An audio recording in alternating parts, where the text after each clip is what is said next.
నేను ఎన్నిసార్లు చెప్పినా నా మాట వినరు. నా మాట ముందే వింటే ఈ పరిస్థితి వచ్చేదే కాదు. అన్ని విషయాల్లో వీళ్ళు సరిగ్గా చెప్పడం లేదు డాక్టర్ గారు. నేను సరిగ్గా చెప్తాను. పండగకి ఊరెళ్ళొచ్చాము. ఆ తర్వాతే ఈ ప్రాబ్లమ్స్ అన్నీ మొదలయ్యాయి. మనం ఒప్పుకున్నా, ఒప్పుకోకపోయినా మన గురించి డాక్టర్ గారికి మన ఆరోగ్య విషయాలన్నీ కూడాను డీటెయిల్‌గా, స్పష్టంగా, కాలానుసారంగా చెప్పగలిగేది మహిళలే అని చెప్పవచ్చు. ప్రతిరోజు కూడా చాలామంది పేషెంట్స్‌ని చూస్తూ ఉంటాం. అయితే ఈ పేషెంట్స్ పెద్దవాళ్ళు కానీ, యంగ్‌స్టర్స్ కానీ, చిన్నపిల్లలు కానీ, వాళ్ళతో పాటు మహిళలు తల్లిగా, లేదా భార్యగా, లేదా కూతురిగా వచ్చిన చాలామందిని అబ్జర్వ్ చేసిన తర్వాత గమనించింది ఏమిటంటే, ఈ చాలామంది మహిళలు చాలా కీన్‌గా అబ్జర్వ్ చేసే గుణం ఉంటుంది. వాళ్ళు కరెక్ట్‌గా మన ఆరోగ్య విషయాలన్నీ కూడాను అబ్జర్వ్ చేస్తూ ఉంటారు. కొన్ని విషయాలు మనం మాట్లాడుకోలేనివి, మామూలుగా జరుగుతున్న సంఘటనలను కూడాను అబ్జర్వ్ చేసి గుర్తుపెట్టుకొని అవి డాక్టర్‌కి చెప్తూ ఉంటారు. డాక్టర్‌కి మనకు జరిగిన విషయాలన్నీ, మన హెల్త్ ప్రాబ్లమ్స్ అన్నీ కూడాను క్రొనలాజికల్‌గా, స్పష్టంగా మనం చెప్పడం అనేది ఒక ఆర్ట్. అయితే ఈ విషయాలన్నీ కూడా బాగా మంచి డిస్క్రైబ్ చేస్తూ డాక్టర్‌కి చెప్పినట్లయితే ఆ హిస్టరీని బట్టే సగం డయాగ్నోసిస్ జరిగిపోతూ ఉంటుంది. అసలు కొన్ని సందర్భాల్లో ఇన్వెస్టిగేషన్స్ అవసరం లేకుండానే జబ్బుని కనిపెట్టొచ్చు. దాని ట్రీట్మెంట్ కూడా చేయవచ్చు. పురుషుల కంటే మహిళలే ఈ అబ్జర్వేషన్ కానీ, లేదా డాక్టర్‌కి ఈ పేషెంట్ స్టోరీ కరెక్ట్‌గా చెప్పటం కానీ బాగా చేస్తూ ఉంటారు. పురుషులైతే ఒకవేళ తమ గురించి వచ్చినప్పుడు వాళ్ళ ప్రాబ్లము క్లుప్తంగా చెప్తూ ఉంటారు. ఒక సమ్మరీ మాదిరిగా చెప్తూ ఉంటారు. డాక్టర్ గారు దగ్గొచ్చింది, జ్వరం కూడా ఉంది, 10 డేస్ నుంచి ఉంది అని మాత్రమే చెప్తారు. కానీ అదే మహిళలైతే డాక్టర్ గారు ఒక 10 రోజుల క్రితం ఆయన వర్షంలో తడిచారు. దాని తర్వాత రోజు ఇంట్లో ఐస్ క్రీమ్ కూడా తిన్నారు. తర్వాత రోజు జలుబు చేసింది. ఆ తర్వాత గొంతు నొప్పి అన్నారు, తలనొప్పి అన్నారు, ఫీవర్ కూడా వచ్చింది. ఫీవరు 2-3 రోజులు ఉంది, ఇప్పుడు తగ్గిపోయింది. కానీ ఆ తర్వాత దగ్గు మొదలైంది. మొదట్లో డ్రైగా ఉండింది. ఇప్పుడు దగ్గుతో పాటు కఫం కూడా వస్తూ ఉంది. నిన్నటి నుంచి ఆయాసం కూడా వచ్చింది. బ్రీతింగ్ డిఫికల్టీ వచ్చింది. ఆఫీసు కూడా వెళ్ళలేకపోయారు అని ఇంత డీటెయిల్డ్గా మహిళలు అయితే చెప్తారు.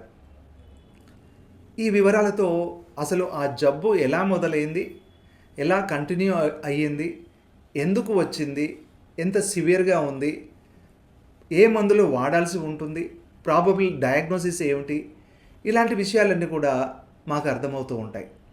సో ఇలాంటి అనలిటికల్గా, డీటెయిల్డ్గా, డిస్క్రిప్టివ్గా, సందర్భానుసారంగా కరెక్ట్గా చెప్పిన విషయాలని ఈ హిస్టరీ అంటాం. ఈ హిస్టరీ ద్వారా సరిగ్గా డయాగ్నోసిస్ చేయటం, ఒక్కోసారి ఈ హిస్టరీతోటే మనం డయాగ్నోస్ చేస్తాం.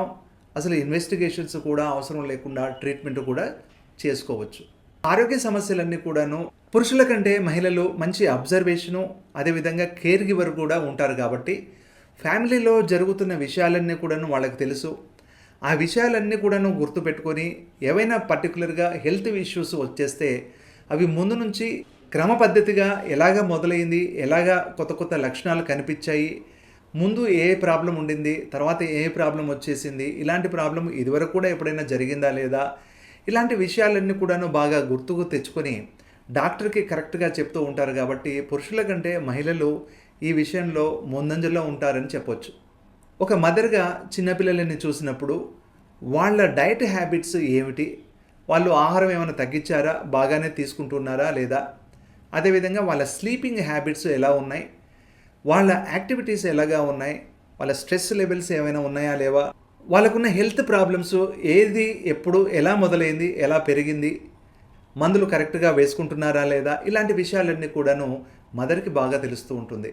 ఒక వైఫ్గా హస్బెండ్ గురించి కూడా చాలా విషయాలు వాళ్ళు గమనిస్తూ ఉంటారు. ముఖ్యంగా పురుషులు డాక్టర్లకు చెప్పని కొన్ని విషయాలు కూడా నిస్సంకోచంగా వాళ్ళు చెప్తూ ఉంటారు. స్మోకింగ్ హ్యాబిట్స్, ఆల్కహాల్ హ్యాబిట్స్, లేదా డిప్రెషను, ఇలాంటివి ఏమైనా ప్రాబ్లమ్స్ ఉంటే లేదా ఫ్యామిలీలో ఏమైనా ఫైనాన్షియల్ ప్రాబ్లమ్స్ కానీ వేరే స్ట్రెస్ ఏమైనా ఉంటే కూడా అవి డాక్టర్కి చెప్తూ ఉంటారు. అదేవిధంగా వాళ్ళకి అదివరకు ఉన్న జబ్బులు, ఆ జబ్బులకు వాడుతున్న మందుల గురించి డీటెయిల్స్ అన్నీ కూడాను వాళ్ళకు బాగా గుర్తుంటాయి. ఆ మందుల పేర్లు, ఆ డోసులు ఎలా వేసుకుంటున్నారు అనేది కూడా వాళ్ళు బాగా చెప్పగలరు. ఒక కుమార్తెలు ఎప్పుడు కూడా వాళ్ళ పేరెంట్స్ని బాగా జాగ్రత్తగా గమనిస్తూ ఉంటారు, చూస్తూ ఉంటారు.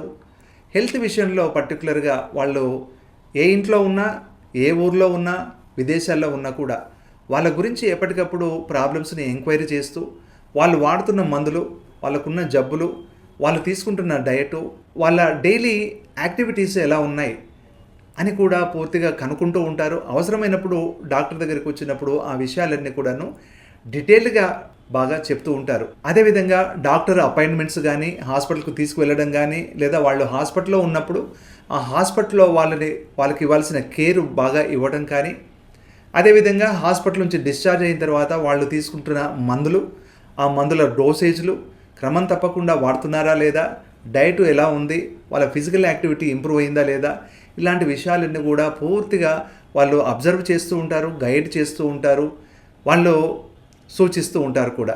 సో ఇలాగా తల్లిగా, భార్యగా, కూతురిగా స్త్రీలకు వాళ్ళకున్న అబ్జర్వేషన్ కెపాసిటీ, వాళ్ళకు స్వతహాగా ఉన్న కేర్ టేకర్ లక్షణాలు, అలాగే కీన్గా అబ్జర్వ్ చేసే గుణాలు, అదేవిధంగా వాటిని ఫాలో అప్ చేయటం అనేవి ఇవన్నీ కూడాను చాలా బాగా చేస్తూ ఉంటారు. కాబట్టి పురుషుల కంటే మహిళలు ఈ విషయంలో మెరుగు అని చెప్పుకోవచ్చు.